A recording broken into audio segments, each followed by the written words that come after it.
Yeah. Hey everyone, welcome to episode 5 of our Mortgage Intelligently Deal Desk this week. We're here with Amir, and he's got a great scenario for us to review, something that he just closed on, I believe it was last week. In this particular scenario, it was a challenge with a borrower that had multiple properties. I think it was up to 10 properties. Is that right, Amir? That's correct.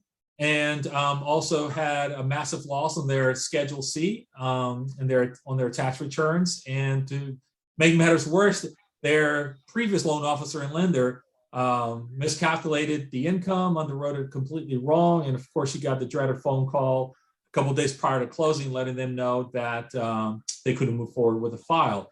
So this particular transaction was a rescue loan of a rescue loan. And I'll let Amir get into that a little bit more. So without further ado, please explain, Amir.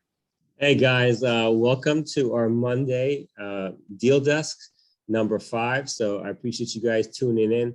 Yeah, this one was interesting, Ray. So I'll give you a little bit of background. It was a rescue from a rescue. So the borrower in this transaction is a real estate partner.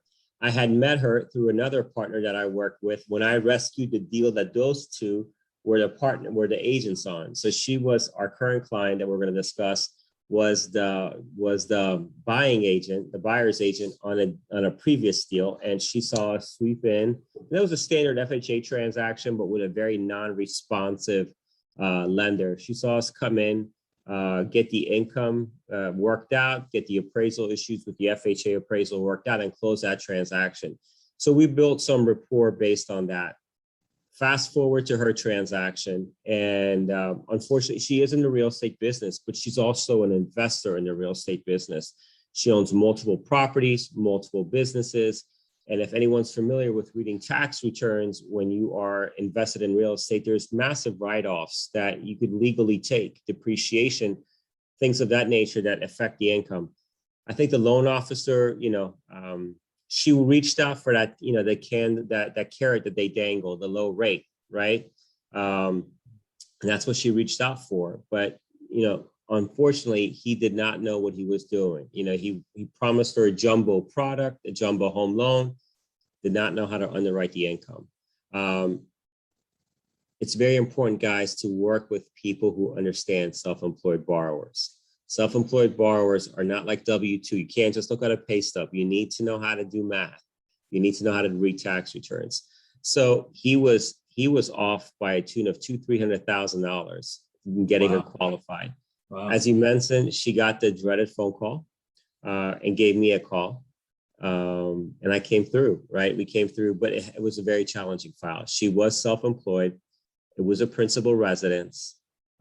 Multiple properties. So we had to document multiple properties, lease agreements on multiple properties. And we had a very aggressive seller.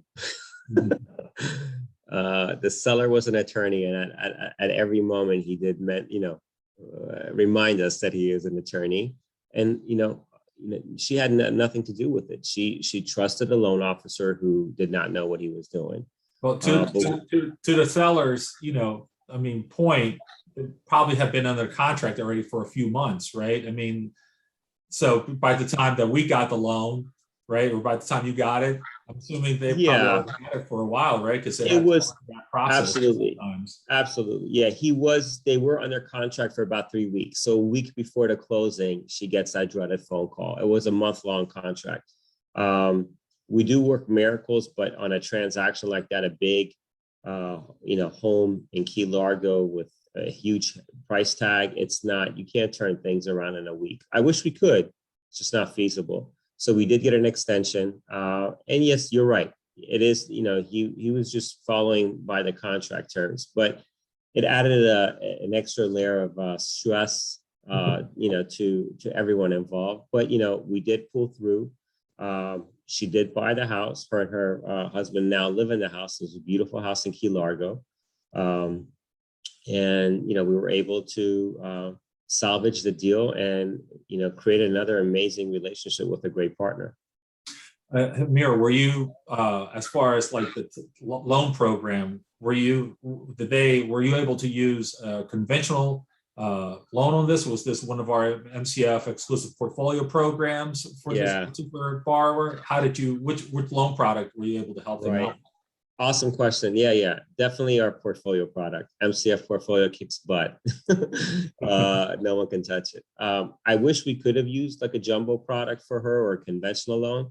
Her income, first of all, conventional was limited because of the purchase price and her down payment.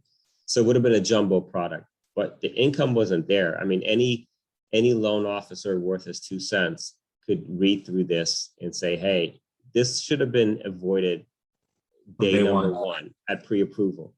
But it wasn't. So yeah, it was the MCF portfolio program. And it worked out well. It worked out really well. She's happy with the product. She's happy with her terms. And, she got what she wanted. Excellent, Amir. Well, that's an awesome story. Excellent news. Happy borrower, obviously, and a new partner probably for your portfolio. Partner for life. Absolutely. Yeah, it was great. Excellent. So everyone, another rescue loan, provided to you by MCF Mortgage.